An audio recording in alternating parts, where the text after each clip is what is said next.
চড়ার ভিতরে একদম এমনভাবে হানা দেয়, ঘূর্ণিঝড়টা বিপাকে পড়ে আমার এখানে 15 থেকে 20টি ঘর ধ্বংস হয়। তার ভিতরে 8 থেকে 10টি ঘর সেটা একবারে নিষ্পেষিত হয়। সেখানে মানুষ যে কীভাবে বেঁচে ছিল, আমার মহান আল্লাহ পাক উনি রাব্বুল ইজ্জাত উনি মানুষগুলোকে বাঁচিয়ে রেখেছেন।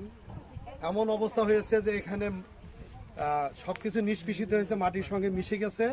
এবং আপনারা যেটা ছবিতে দেখছেন, মিডিয়াতে দেখছেন, টেলিভিশনে দেখছেন, এটা এখনও যেটা আপনারা দেখতে পাচ্ছেন।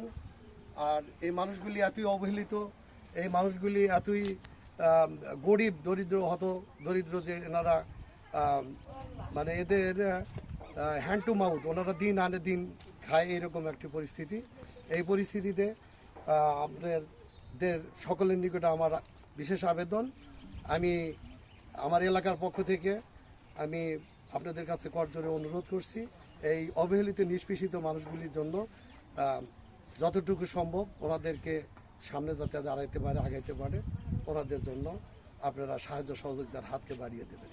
আসসালামু আলাইকুম।